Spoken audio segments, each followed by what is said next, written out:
you are listening to Deeply Curious. My name is Cody Jensen, and joining me in our New York City studio apartment is my wife, Sarah. Hello.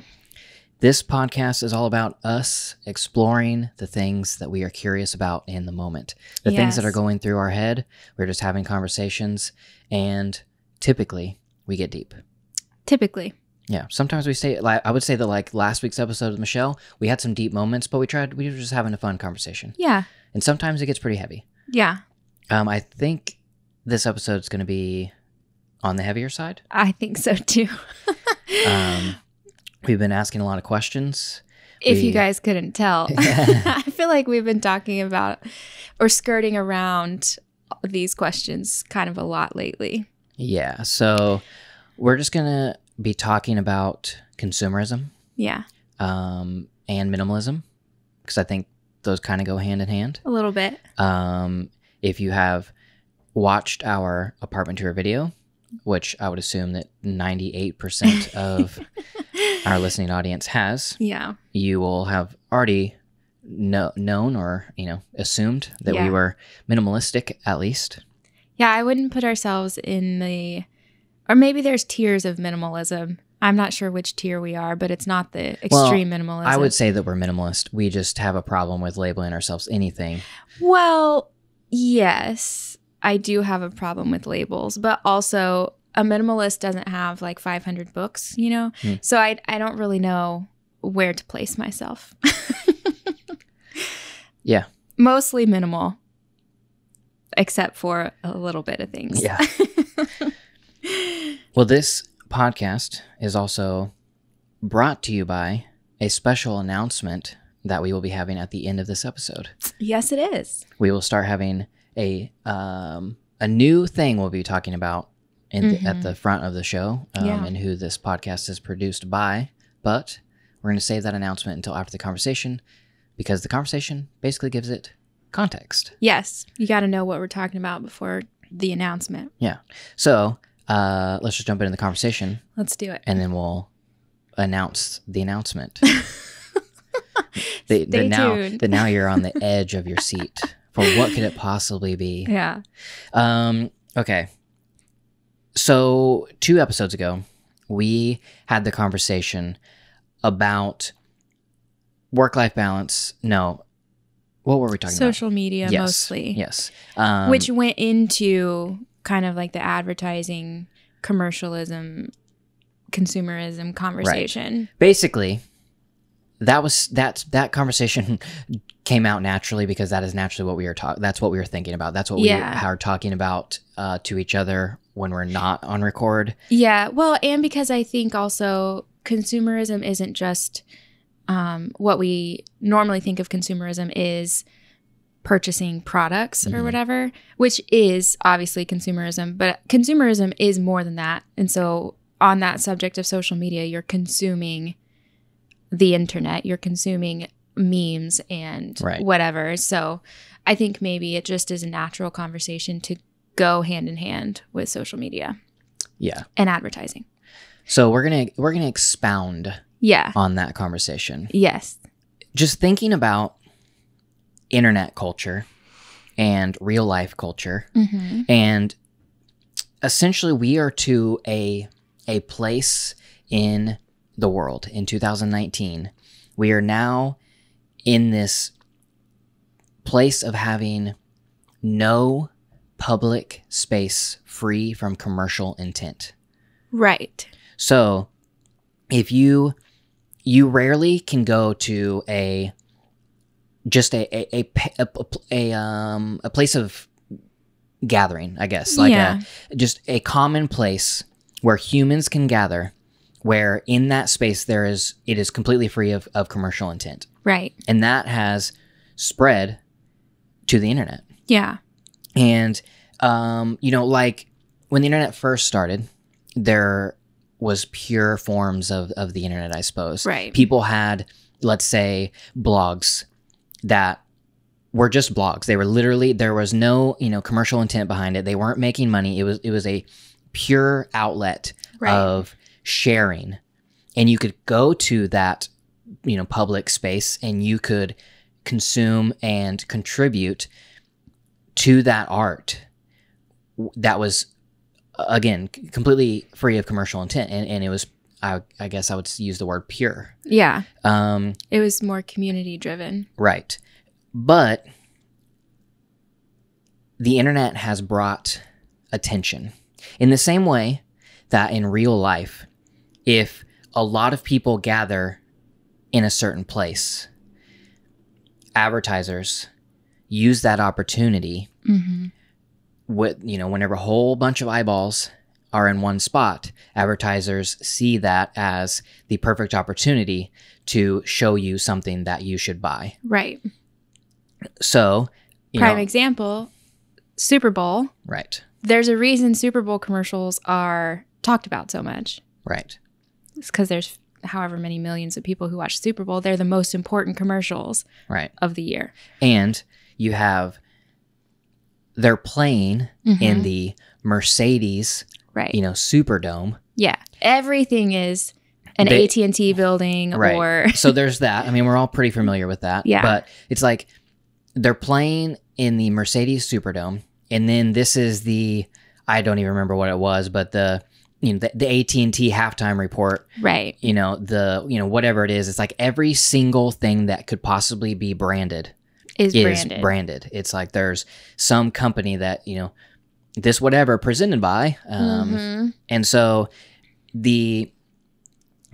just back to the point of that, there is clear commercial power in the attention that something brings, the internet specifically. So the internet has done a very, very good job of bringing a lot of eyeballs to one thing. Obviously. Yes. Yeah. So there is clear commercial power to that attention that the internet is getting and its ability to get, a lot of eyeballs in one place. And so whenever that happens, i.e.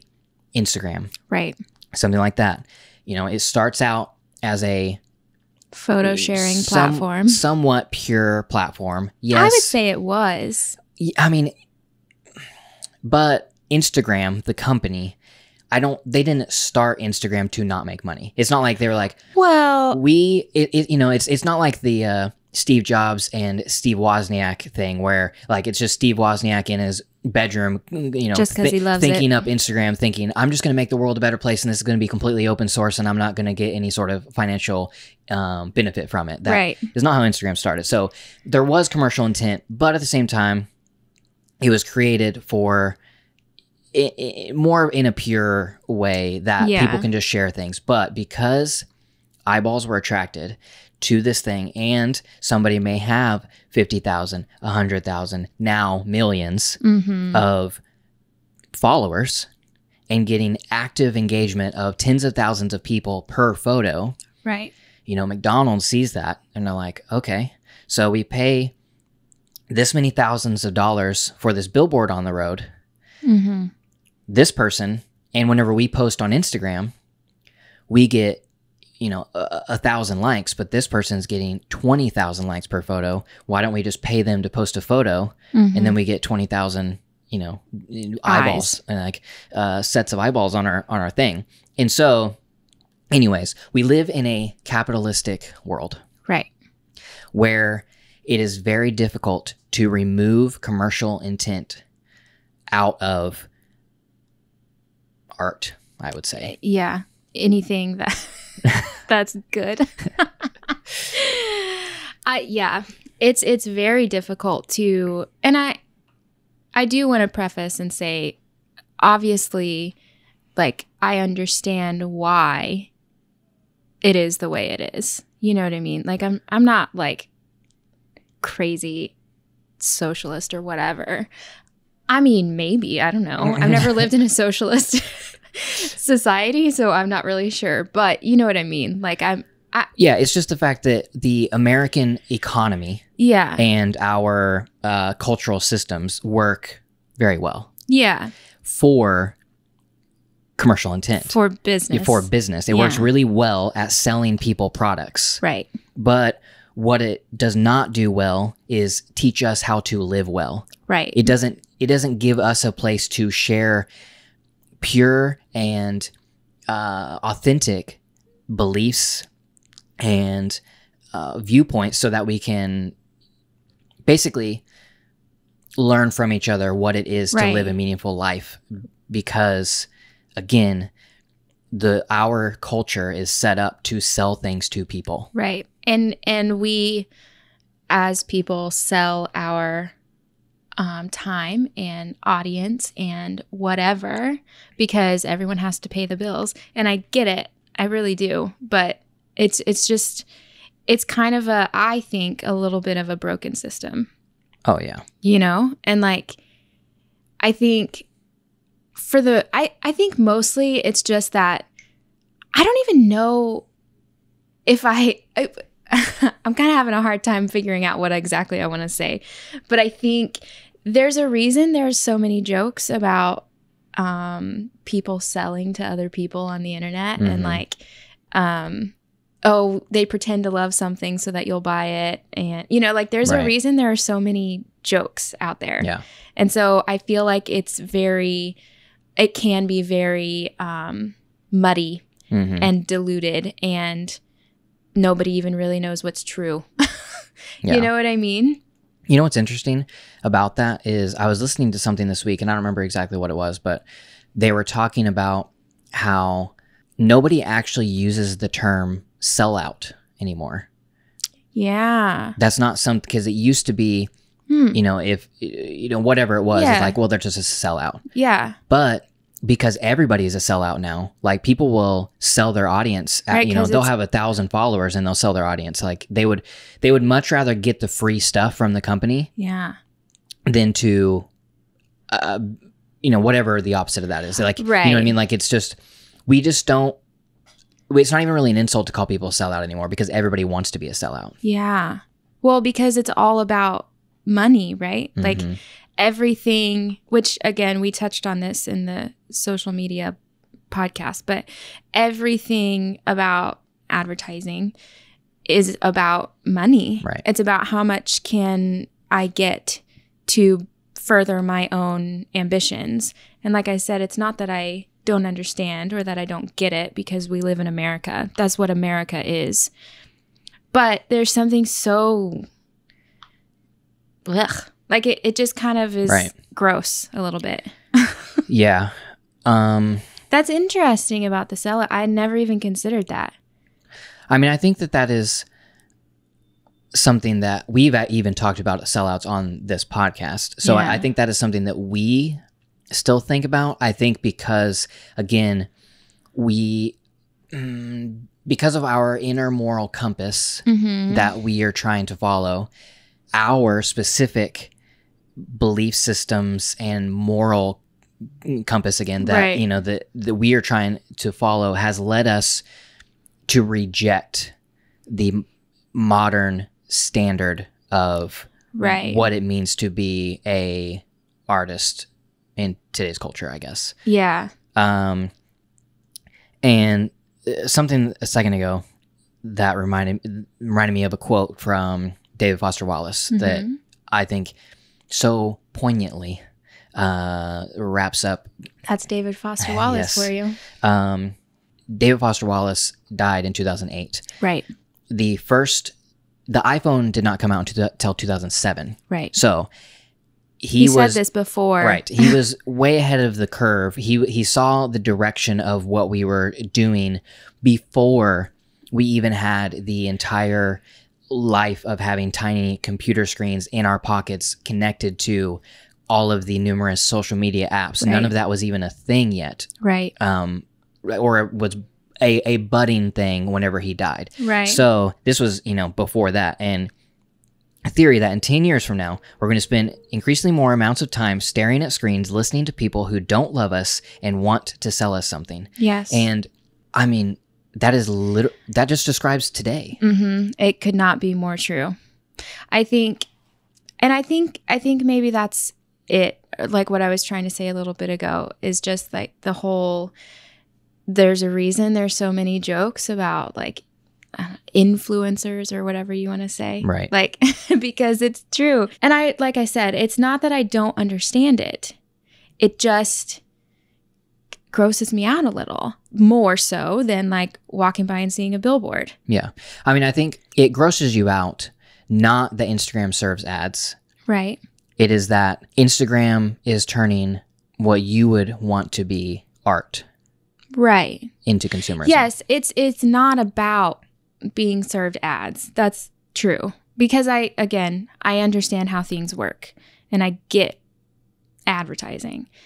But yes, I think it corrupts things. And I think most of American life is kind of corrupted at the moment. And I think the David Foster Wallace quote is proof. Like, we're sitting here listening to people who don't love us, but want us to spend our money on something. Right. That's it. Yeah. And that is corrupt in whichever way you look at it. It's corrupt. So, which corrupt might be a harsh word. I'm not sure, but it just feels broken. It feels like a broken system. Right. Yeah. It's a very great system. It is it is a system that works very, very well at selling people things. Yeah, I mean, it obviously has a lot of opportunity in it too. Like, there's a reason it's thriving. You know what I mean? There's a lot of money to be made. Right. But that doesn't mean it's good. Yeah. Just FYI. Yeah. I mean, it's like, is the goal to have as many people possible buying things all the time? Right. You know, everybody can answer that question for themselves, but I will say for me, no. Right. I think that is a terrible goal. I think that is disgusting, and I think I reject it with everything that I am. I think that consumerism is one of the biggest problems in America, Western Europe, like these, you know, our culture of consumerism, I think, is so toxic. It's also really bad for the environment. We could get in a whole conversation about how, you know, what consumerism does for the planet. Right. But I more care about what it does for the individual. Right. Like, yes, the consumerism is a massive contributor to, you know, global warming, everything that is pollution, all of that type of stuff. And there was a stat, let me find it real quick, right here. So the US and Western Europe make up only 12% of the global population. Okay.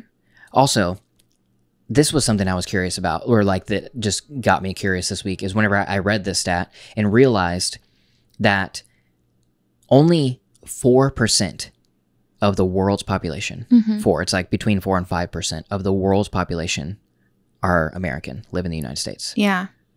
It's insane. Like, think about how highly we regard ourselves as America, how we think that we are the world. Yeah. The world is nothing without us. We're America. Yeah. You know, and not only are we one of the youngest countries in the world, but we only make up, we'll be generous and say 5% of the entire world. Yeah. But the US and Western Europe combined make up only 12% of the entire world's population. And we account for 60% of private consumption. That's crazy. 12% of the world consume 60% of the world's things. Things. Just things.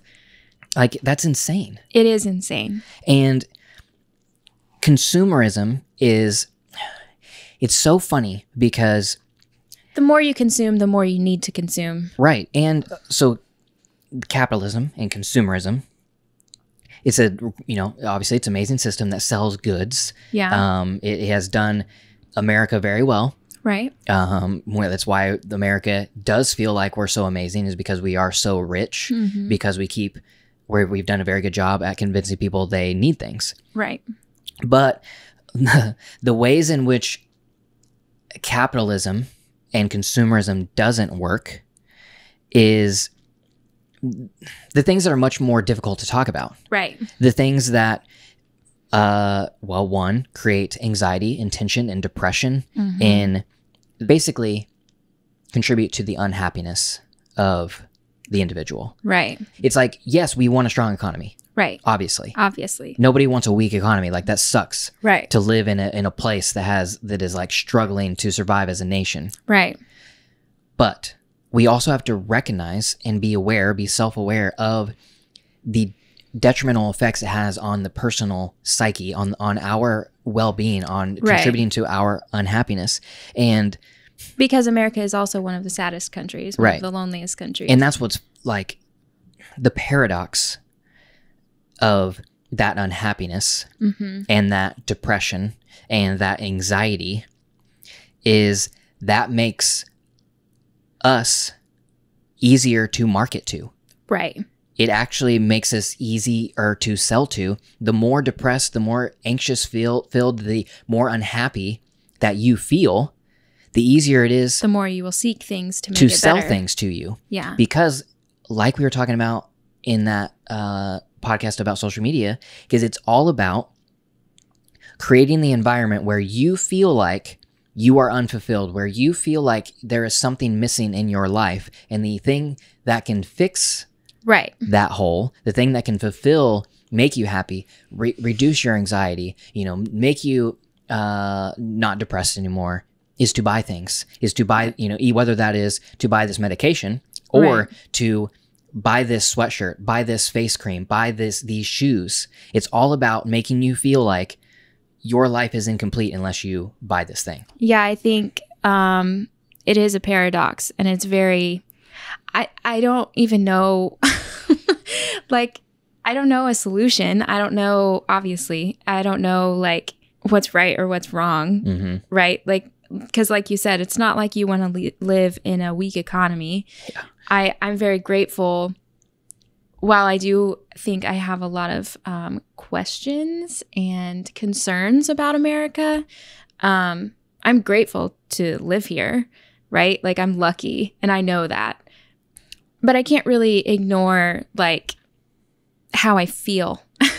You know what I mean? And, like, on a day-to-day basis, how I'm just bombarded and, like, overwhelmed by everything that's happening. So I don't really know, I guess. But yeah. I do think that it's the most important is that we talk about it. Right. I think the most important is that people become self-aware and, make conscious decisions based on that. Yeah. You know what I mean? Right. It's not like purchasing for the sake of purchasing, but like making a conscious decision of why you're purchasing this thing. Or whatever. Yeah. But I don't know if there's really a solution.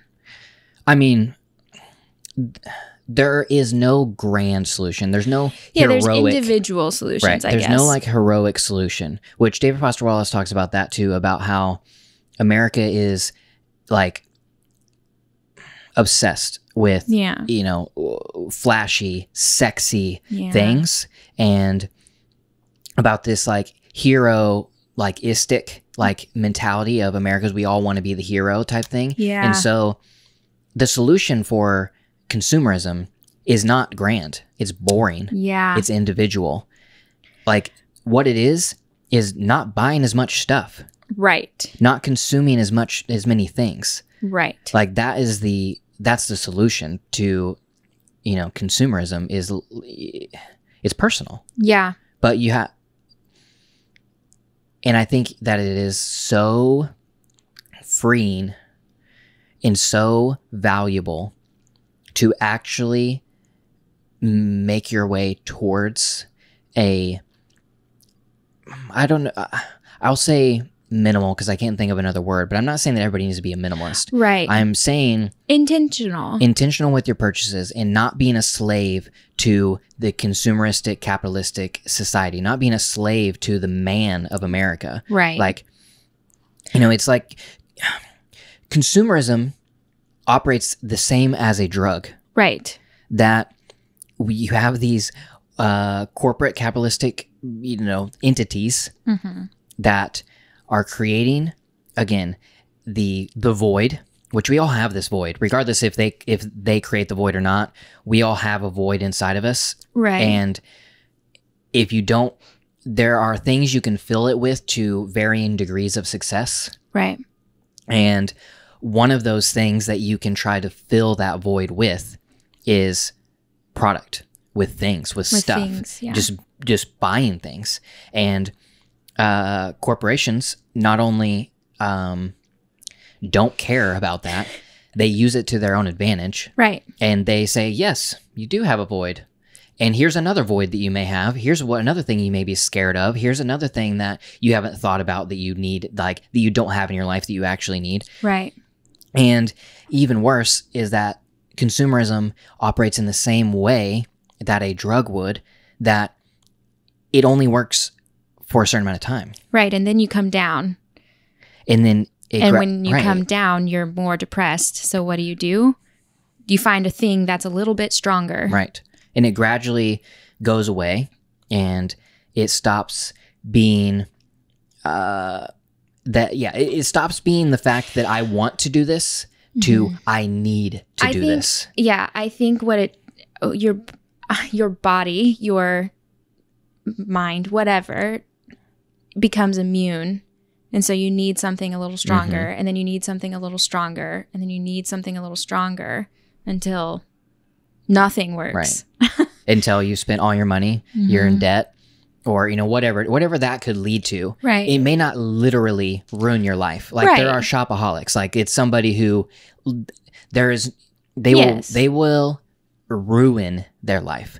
Obviously, in everything there is that there can be that. Right. But that's not really what I'm talking about, because I don't think that yes, that is dangerous for that person, but I think the danger for everybody as a whole is just thinking that it's okay. Yeah, I think to willingly participate in a system that's a little broken without knowing why. Right. And I would say, I think maybe you said this in that social media podcast, that you are participating in a system that you haven't agreed to all the terms because you don't know. Like you aren't aware that you are being manipulated into this situation. Not that you actually want to be in this situation, is that the entire culture that we live in is manipulating you into being a consumer. That's the number one thing that culture wants you to be, is to be a consumer. Right.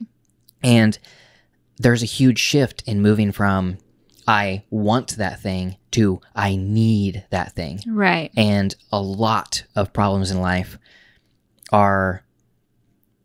come whenever we confuse what we want with what we need. Yeah, totally. I guess I'll use another David Foster Wallace, kind of mentality or a quote to set up the next thing I want to talk about. And he talks about how we all worship. Yes, and I love this quote. We all have a religious impulse in us, and we can't choose. We can choose. We can choose to an extent what we worship. Right. But the myth is that we worship nothing. The myth is that you can choose to worship nothing and give ourselves away to nothing. Mm-hmm. And it's like he says, it simply sets ourselves up to give ourselves away to something different. Mm-hmm. For instance, pleasure or drugs, or the idea that having a lot of money is, that's what we're worshiping. Mm-hmm. And I think that for me is where all of this stems from, is that we all have this, what I like to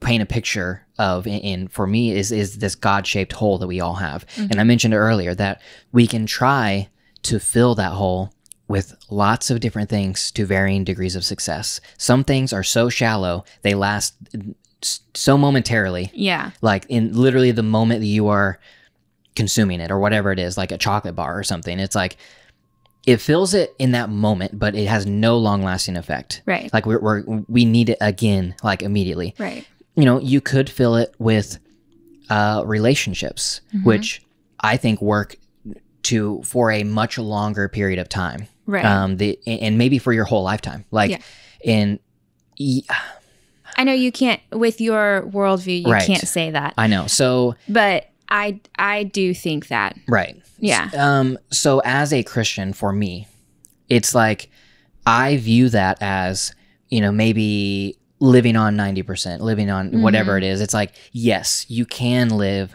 a completely fulfilled, long, happy life that you are free from right. These burdens of needing or wanting, or like just consumerism and comparison, and like all of these things that come with not knowing your identity. Yeah, I was gonna say, I think like people can give you purpose. Yeah. That's kind of what you're saying. That's what we're talking about, right? Like Yeah. your family or the friends who have become family, like they can give your life some sort of purpose. Right. But ultimately, we believe that there's something deeper than that. Yeah. But if you don't believe that, like, Right. I think even if you don't believe in God, like, I don't think you can argue that people are the most important thing, right. And like that they can give you purpose, and that if you're living for anything other than people, it's pretty shallow and like not worth it. Mm-hmm. You know what I mean? Like, yeah. And I think that goes into, I guess it's like American mindset, or I don't even know if it's American, the Western mindset, something. Yeah. Just the fact that we believe that we can fulfill ourselves. Yeah, we totally believe that. That true freedom is doing whatever we want. Yeah. That freedom comes with my ability to choose to do what I want, when I want, with whom I want. Yeah. And that, I think, is one of the biggest lies that we are fed, that we are told, that we tell ourselves, is that. Oh, yeah. I mean, I tell myself all the time. It's something that I struggle with that. Even though I know what I believe as far as like what's most important, I still am like, I just want to do my own thing. I just want to like be able to go when I want to go. I want to like sit at home without having the obligation to like hang out with people. Right. It's hard when it's so ingrained in us. Because it's like that feeling to obey every impulse and desire is not happiness. Right. Like we're searching for happiness, and everything that we're doing is the opposite of things that make us happy. Right. Because they're indulgent and selfish, I guess. But like it's such an opposite theory or idea that self-sacrificing is most fulfilling. Right. It's like something you have to fight daily, constantly. It's a struggle, and it's hard, and it's much easier to give into indulgence. Much easier.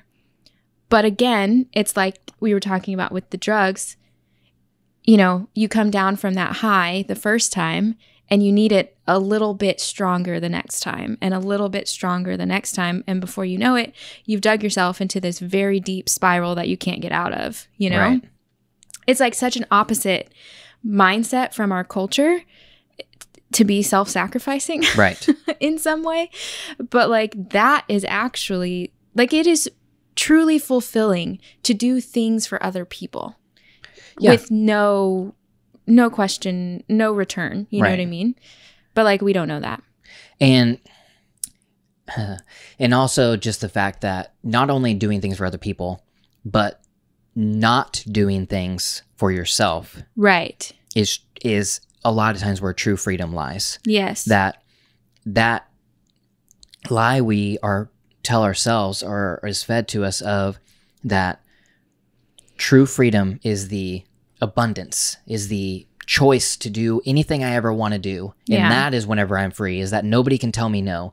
And that means that not only, basically that leads to you being a slave of pleasure. Yeah. A slave to yourself. Like David Foster Wallace was saying. Right. You don't worship nothing, you worship something. Right.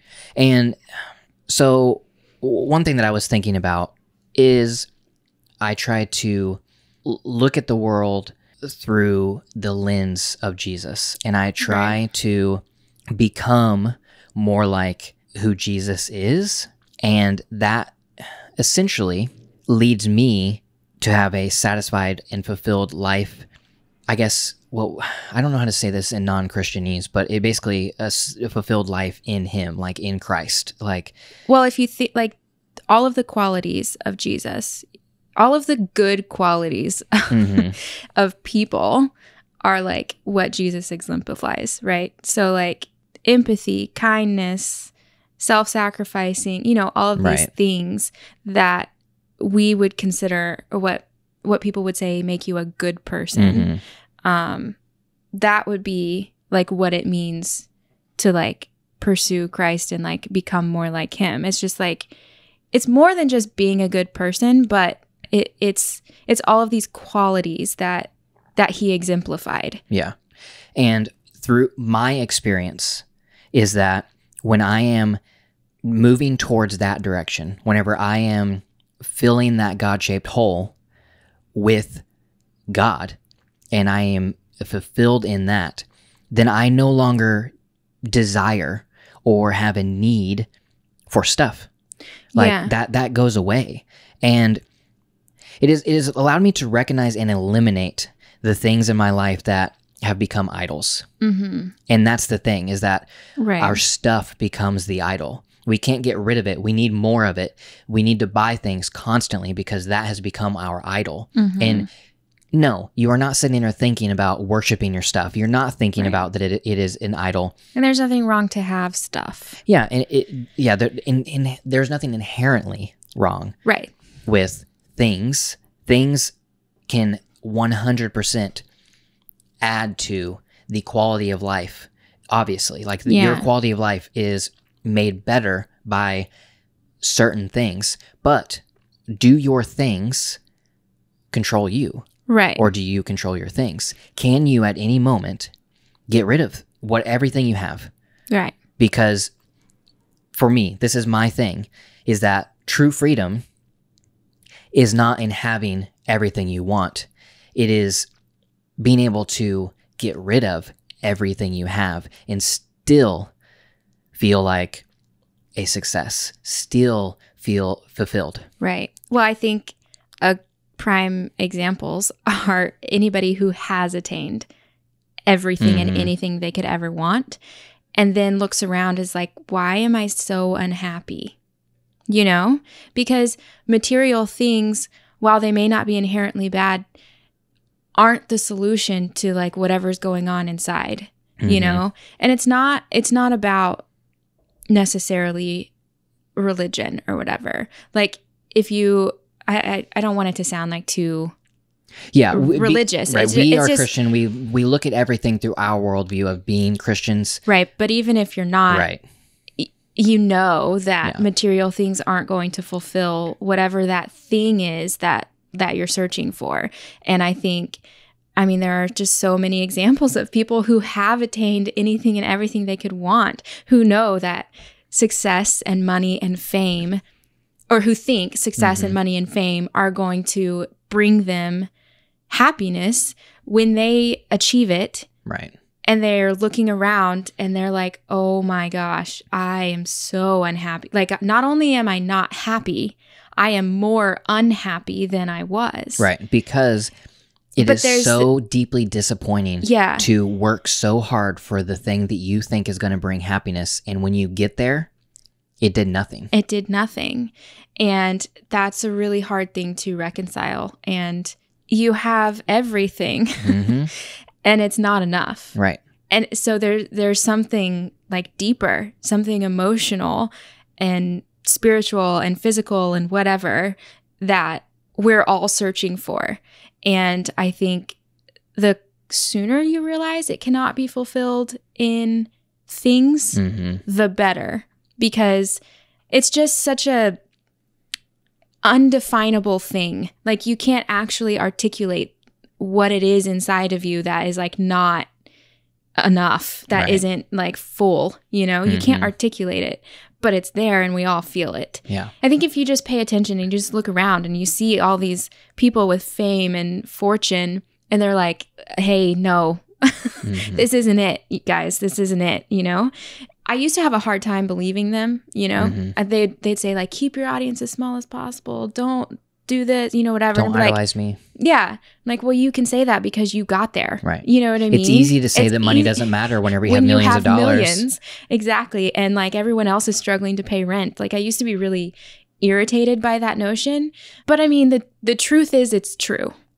And fame and fortune and audience size doesn't get you the thing we're all searching for. Right.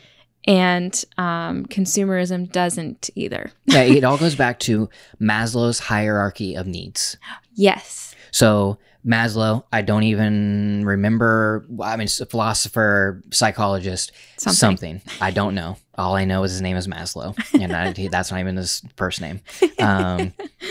So basically, there is a triangle, and you know, at the base of a triangle, it is wider than as you go up. The triangle gets narrower and narrower and narrower. Like the food pyramid. Right. So think of a pyramid. That's the triangle. You know, it's Maslow's hierarchy of needs if you want to. Look it up. Basically, the theory is that after our basic needs are met, money is not a contributing factor to happiness. Yeah. So, and those are only like the bottom two sets on the triangle. So yes, so your physiological needs, so the physical things in your life, food, water, warmth, safety, security, those are the bottom two. So food, water, warmth, that's like the bottom. Money can significantly contribute to your happiness if money will bring you food, right, if water, you can afford to eat that warmth, day. right. Yeah. And then money will still significantly, it'll double the quality of your life if you can buy safety and security. Yeah. But then after that, it starts getting into relationships. It starts getting into self-actualization, and you know, fulfillment from within, and things that money cannot buy. Money cannot buy amazing relationships. Right. So it takes very, very small amount of physical greenbacks. Yeah. To actually be happy. Right. But in our culture, in this place that we live in, money is glorified. Yeah. Money has become the thing that we worship. Money has become our idol. And we think that there is a dollar amount in which we're free. Yeah. There is a dollar amount in which we have achieved enlightenment. Yeah. It's like a spiritual experience, like that we attribute to money. Right. Success. Consumerism. If I have enough money, I can buy this amount of stuff. And that reminds me of my dad, and like one of his top two favorite songs is a country song where it says, "Money can't buy me happiness, but it can buy me a boat and a truck to pull it with." Yeah. And it's like that. I think that actually has profound truth in it, even though it's a silly country song. It's like, if your happiness, if you think that happiness is going to come with a certain dollar amount, it will never come, because that dollar amount will always change. When you get there, it'll always go up. Right. It's designing the lifestyle that you want and then figuring out what you need to do to create that lifestyle. It goes back, it's a Tim Ferriss, total Tim Ferriss thing of, you don't need $1 million to live like a millionaire. You just need to design your life so that you can live fulfilled. And for us, for Sarah and I, we know what brings us happiness. We have never been rich. Right. We've had more money in seasons. We have less money in seasons. We have lived in New York City. We have lived in Podunk, Oklahoma.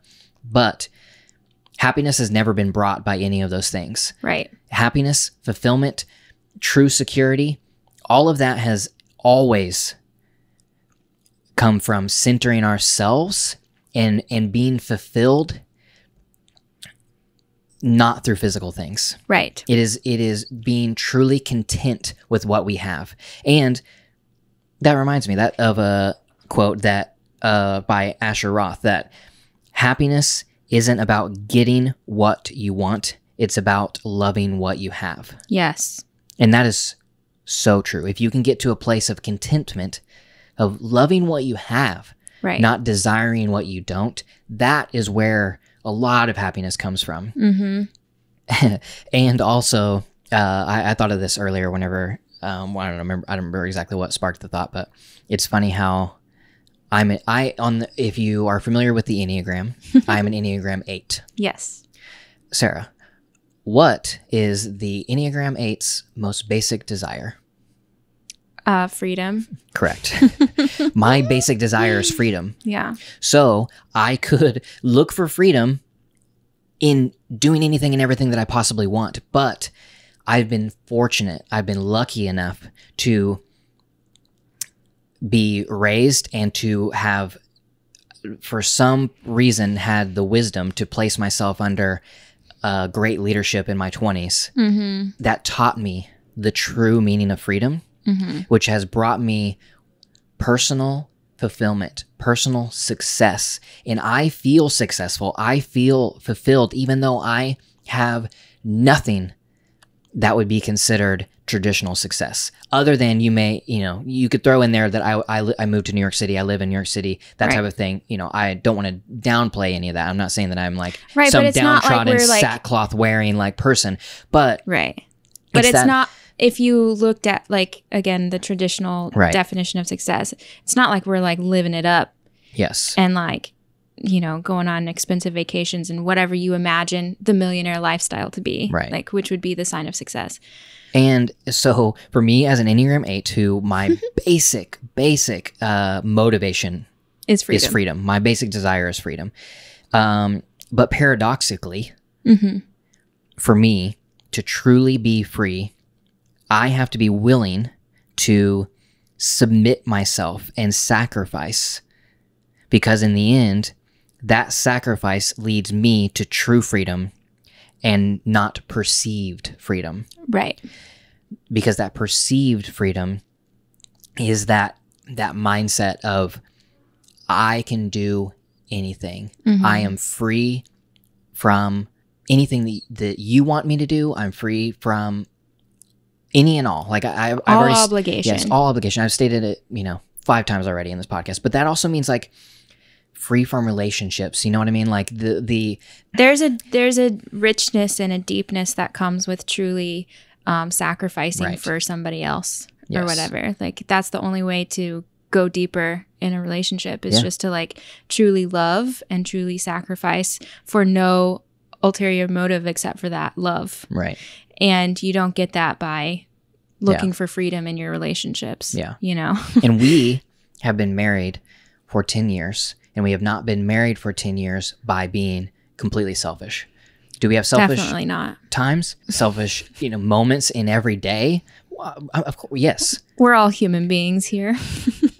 But the times whenever I am most happy, the times whenever I get the most out of my marriage to you is whenever I am sacrificing myself for you. Right. I am truly compromising. I am truly giving myself over as a human to be a part of who you are. And in those times are whenever, number one, I am happy. Number two, I perceive that you are happy, which in turn provides me with more happiness. 3, we reduce the amount of tension in our relationship tenfold. Right.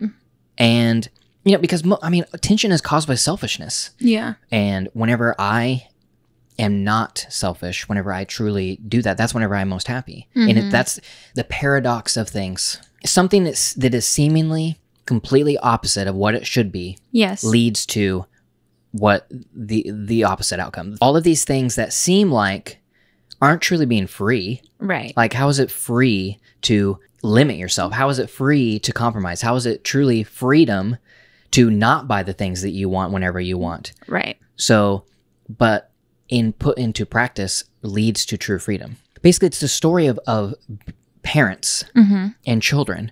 And, as I tell the story, if it was for the metaphor, the parents are the universe, essentially. and we are the children. And whenever you're a kid, when you're a teenager and you start to receive more freedom and, now you have a car and you're going out and you're doing things and your parents say, hey, be back by 11. As the kid, you're like, no. Yeah. I'll do what I want. I am free. I have my own car. I have my own choices. I am my own person. I will do what I want, when I want, for whom I want. I'm not coming back at 11. Mm-hmm. When you do that, what happens? Your parents take more control of your life. Right. They say, okay, you're not going to be back home from 11, then you're not going out at all. You don't have the car anymore. You don't have this. These things that you think bring you happiness and contribute to your freedom are now gone. You're grounded, whatever it is. However, you're punished in those moments. Yeah. But say, okay, I respect these limits that have been put on my life because I know that even though I don't understand them or even like them, that wisdom is putting them in place. Yeah. And now you come home at 11 and if you don't come, if you're late, you call and you let them know, hey, I accidentally stayed too late and I'm going to be 10 minutes late or whatever. Then you do that 10 more times. You're home at 11 and and if you're late, you call. You are obeying the limits and respecting the wisdom that has been placed on your life. Then your parents give you more freedom. They're like, because you have submitted yourself, because you have compromised, because you have sacrificed, we are now going to allow you more freedom. I think that perfectly illustrates the universe. Yeah. That whenever those things are presented, those limits, those rules, when we act like petulant children and rage against the limits that could possibly be put on our life because I am a human, I'm an adult, I'll do what I want. Those things actually then become our slavery. Those things become the things that hold us back from truly becoming a fulfilled, content human being. Right. Well, I think obviously, again, it's more of like a internal, emotional heart issue, whatever you want to say. Like, knowing your values and like not buying into a system of whatever that goes against your values. Right. Like if you value people or whatever, you shouldn't buy into a system that exploits and manipulates people. Like that doesn't make any sense. You know what I mean? And so it doesn't make sense. It makes many, many dollars. Exactly. So I think like just knowing like, what do you truly value? And like, what are your actions saying every day? Are they saying what you value or is it opposite? It's like how I was talking in the social media podcast about like, I don't want, as a consumer, I don't want to buy into a system that I do not believe represents me. Right. And I think that that's it. Like you have to be self-aware and you have to ask yourself the hard questions of like, what do you truly deep down value and be honest about that. And then look at your actions and recognize and point out like, oh, this doesn't represent that. What I'm doing here doesn't represent my value. And having the courage to change your habits, to change what you're doing to represent your values, Yeah. Because again, if you value people at all, you shouldn't be complicit in a system that exploits and manipulates them. Yeah. And they're doing the same thing to you too. It's not just other people, it's you. Like, do you want to, are you cool with being manipulated, I guess is the question, because that's exactly what is happening whether you realize it or not. Yeah. That's what I think. Yes. And I think that is a perfect segue into what I think I want to move this conversation. Yes, I planned this. Yeah. What a professional. I'm good at transitions. Values, personal values, participating in a system That you don't believe. That is so against who you are. Yeah. This is the conversation that we've been having. This, like, we just had this hour-long conversation to illustrate, to put on the table what our values are, what our convictions are in that thing. Right. Those core beliefs lead us to feel so, I guess, neglected by the system that it has been built out of the art that we are creating. Right. Because we create art weekly to put on YouTube, to put on podcast platforms, to put on photo platforms. Right. And all of these platforms run and thrive off of consumerism. Yes. It is all about selling the ideal that you are unfulfilled, you are unhappy until you buy this thing. Right. Until you do these things. It's selling this lifestyle and perpetuating a system of which you are telling people that what they have is not enough. Yeah, I think you and I think we've felt for a while kind of stuck where we're at, as far as like we're making these videos, making these podcasts that people seem to really enjoy. Like we get good feedback, right. And people are seeming to enjoy what we're putting out there. But I think the problem where we feel stuck is that the way to make money in this business is advertising and is participating in the system and is maybe compromising a piece of who you are in order to pay the bills. And I don't think either of us can really justify that. I think, I mean, we've talked about this, I don't even know how many times, just like, okay, well, how else can we make money? How can we continue putting these things out that people seem to like, that we love making, and also, not, be so stressed about money and things like that. Like, because we just, for our own conscience, can't like sacrifice or compromise like our belief. And I think we've just felt really stuck for a long time in that.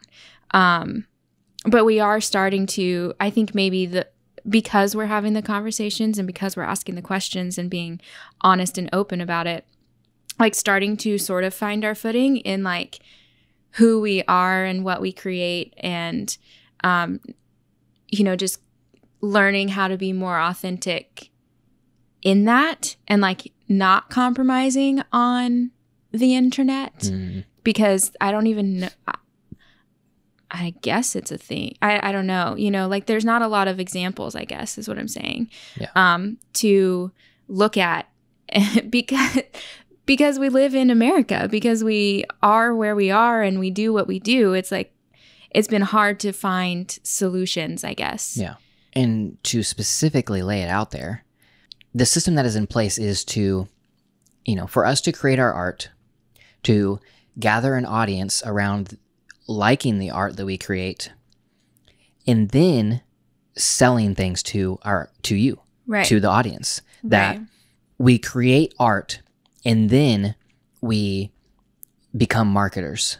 We become these people that are telling you that about a product and participating in a consumeristic society, in a consumeristic system of saying that you should buy these things, regardless if I'm saying that you are unfulfilled until you buy this, because obviously I would never do that. And I don't think most people believe that. Yeah. But the truth is that you're still promoting something that maybe you don't necessarily believe in. Right. Or whether that's the product itself or the system. Yeah. And I think we've just come to the conclusion that we can't, Yeah. Ooh, okay. Sarah and I specifically, but Sarah, I'll let you speak for yourself, but I never buy things. Right. I rarely ever buy things. Right. I have a couple pairs of shoes that I've had for a long time. Yes. I have one pair of jeans and a backup pair for whenever I have to get my primary pair repaired. Yeah. Or have to go to laundry. Yeah. And I have like 10 shirts. Right. Or something. And then socks and underwear. That's all I have. And then obviously outerwear, jackets. But even in that, you only have one jacket. Right. And so it's like, that's what I have. That's all I need. I don't have any desire. I don't have any, nothing about going out and shopping and getting these things and buying new things all the time fulfills me. It's not something that is ever inside me that I need to do. I mean, I think even in terms of your gear, right. like you've been very intentional and minimal about that. Like the reason you did so much research to find your new camera, and then you were like, wait, what am I even doing? Mm-hmm. I have my Canon lenses. I like Canon. I'm just going to upgrade to the 6D Mark II. Why am I even worrying about it? Like, right. This works for me. Yeah. I'm gonna keep it. But there were so many people online who were talking crap about that camera and saying how it's a terrible camera and blah, blah, blah. And I was letting myself be influenced by media. Right. And the fact that, well, I mean, I can't buy that camera because then what do people think about me? Whatever, like however those thought processes go, but that's not who I am. Right. And it's like, gear is what you make of it. Right. You don't need all of the things. Right. And that's why whenever I make like review videos and I make, because I do like sharing my experience of what, of what happened, like how I felt whenever I was using the things, what was right with it, what was wrong with it, that type of stuff. But I never talk about that this is the camera that you need. What I talk about is this is the thing that filled my needs. Right. In filmmaking, in podcasting, in whatever. This is the thing that checked the most boxes for the needs that I have. But my needs might not be the same as your needs. So don't like if our needs are similar, then this is actually a great product. Right. And that's the thing is I only want to talk about products that I truly use, truly love, and truly think are going to bring value to your life. Like this table that we are sitting at right now, recording this podcast, is amazing. I love this table. I bought it a year and a half ago. Mm-hmm. And I would still, if somebody was talking about the best coffee table, if somebody wanted to know what table we had, I would say 100% this is the best coffee table for not only small spaces, for any space, because it's just so functional and it looks good. Like, to me, those are the only times whenever I truly feel like I am doing you as the audience a favor. I am providing value to you by sharing these things, because these are things that I think can actually not make you happy, but they can fulfill a need in your life. That you have a small space and you don't have room for a dining room table and a coffee table. Oh, well, look at this thing I found. I happen to find this thing. I happen to have used this thing, and I happen to love it. And I think that is a perfect solution for that type of problem. Right. So those are things that I have no issue with sharing. It's not about not promoting things you love. Right. It's just about not promoting things. Yes. But if I want to actually make a living creating the art that I'm creating, putting the amount of work that I put into all of our videos in these podcasts, if I want to actually receive compensation for that, I guess, to be able to continue to create these things, I have to figure out a way to make money doing them, because right now we are making very, very, very, very little money doing this. Right. But I want to continue doing it because I feel that, one, I love doing it. It is the concentric circles of my passions. Yeah, like if Cody could be defined. It is doing what I'm doing right now. Yeah. But in the way I have not monetized what I'm doing to the fullest extent of which I could be monetizing it, because the way that the system is currently in place for me to be able to monetize it is so opposite of my moral compass that, you get these companies who email you Hey, can you talk about this product on your podcast? Can you talk about this product in a video? Can you make a review video and we'll pay you this amount of money? That type of thing. I say no to almost everything. The only products we have talked about on this podcast are things that we actually use. Right. These things, those products are things that I want to share. I would share them even if they weren't paying me. Right. That type of stuff. But I say no to almost everything. Right. Because I do not want to promote things just to promote them. I do not want to tell you to buy things just to buy them. And the reason I am living in my concentric circle of passions right now is another reason for that is the alternative to doing what I'm doing right now is the most likely option is to go work at a creative agency. But what a creative agency does is they make commercial art to sell crap.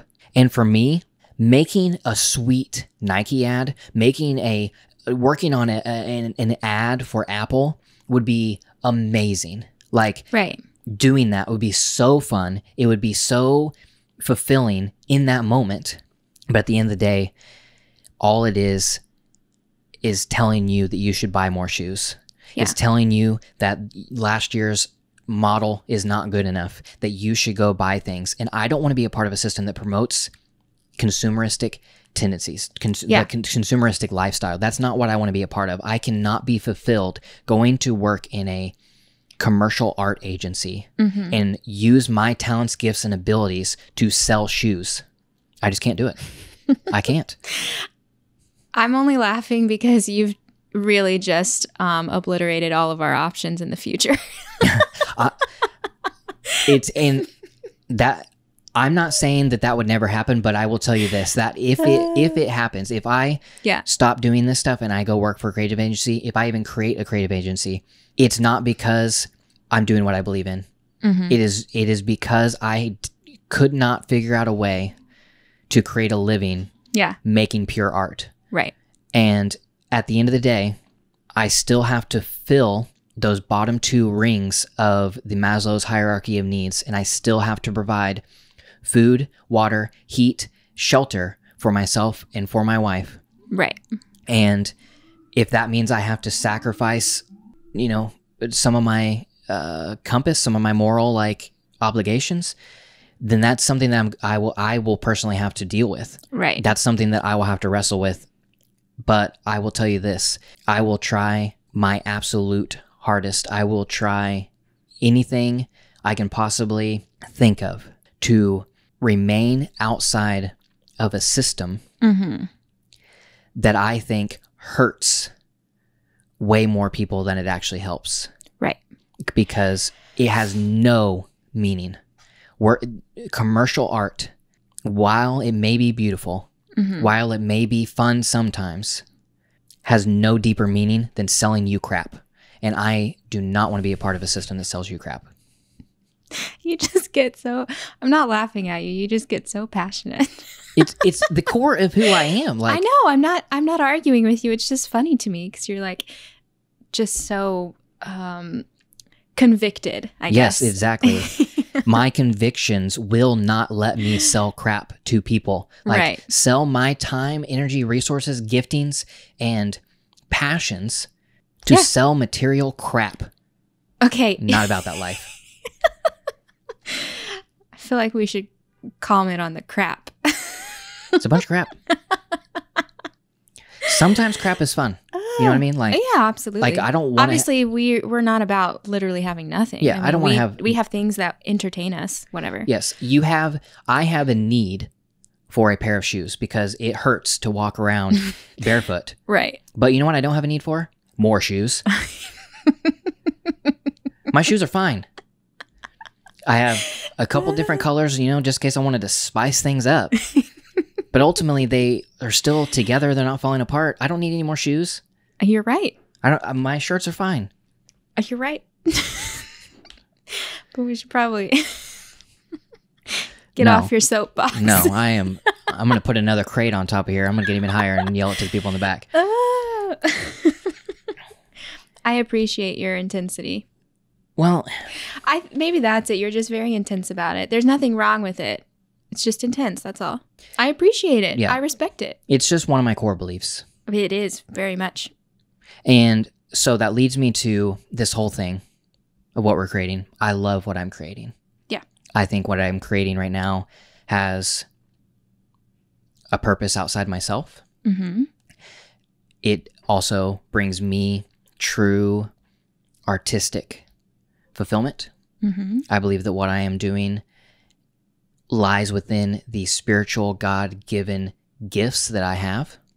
And so I do not want to adulterate it with selling you shoes. So, as you can tell, I'm very passionate. So that's leading us into the future of what we're trying to do. Mm-hmm. And brings us to the announcement that Announcement. we alluded to in the beginning, over an hour ago. Thanks for sticking around, guys. Yes.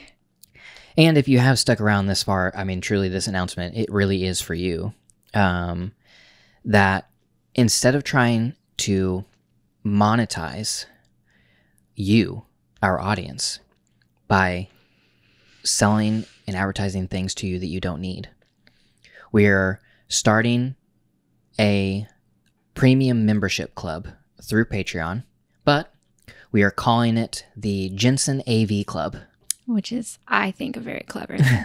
So the Jensen I think AV, it's fun. yes, the Jensen AV Club is a, like I said, it is a membership platform. It is a thing that we have created for you. Number one is that if you love what we're doing and you want us to be able to continue to put out the videos and put out the podcast that we love doing and we hope bring you value, and you want to be a part of ensuring our future and ensuring that we're able to continue doing these things and to, help us in whatever ways, it is a way for you to do that, is to become a member of the Jensen AV Club.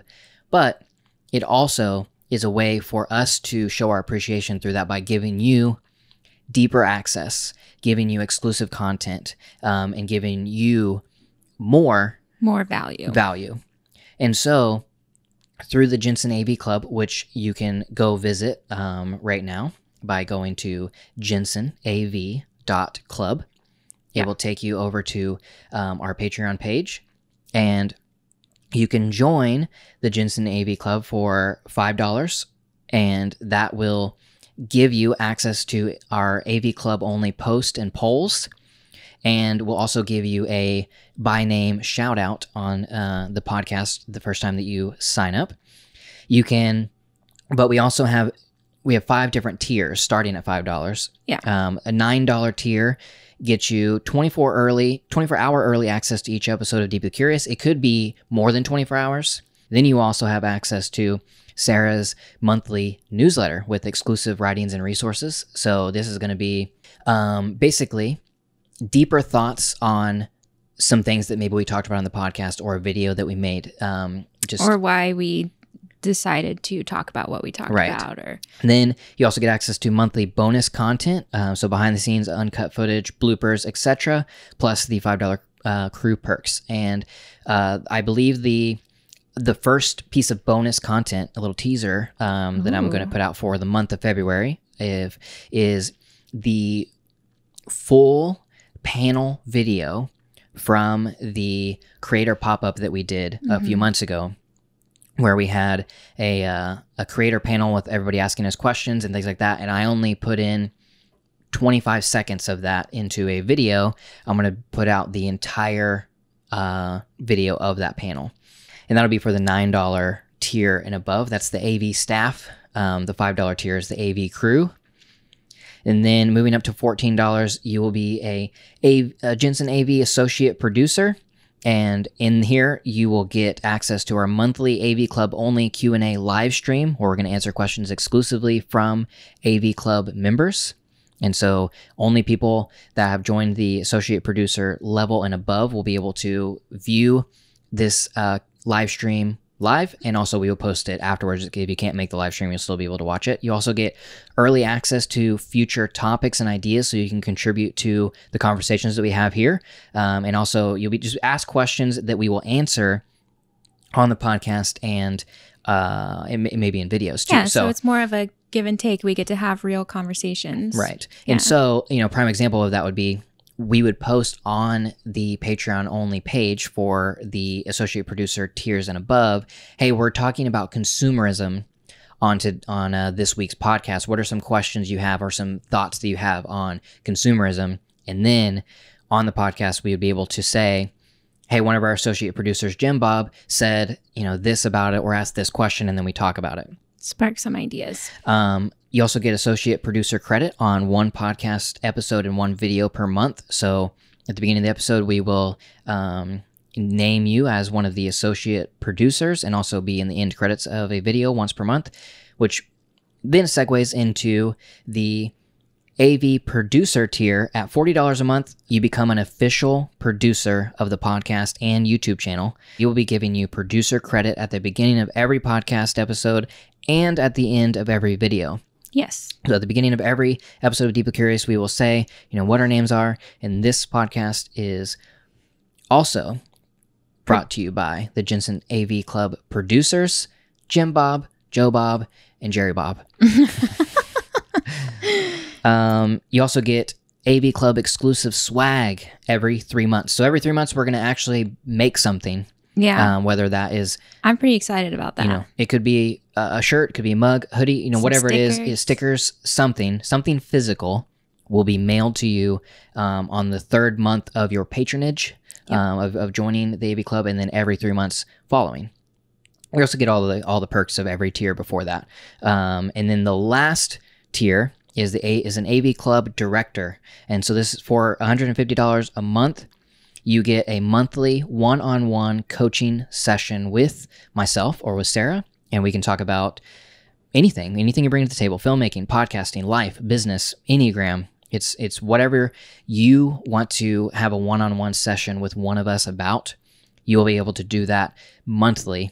And we do offer coaching outside of Patreon, but if you join the Patreon and you're committing to, a monthly thing, you actually are getting a discount on our normal consulting/coaching fees per hour. Yeah. Then you also get the perks of everything before that.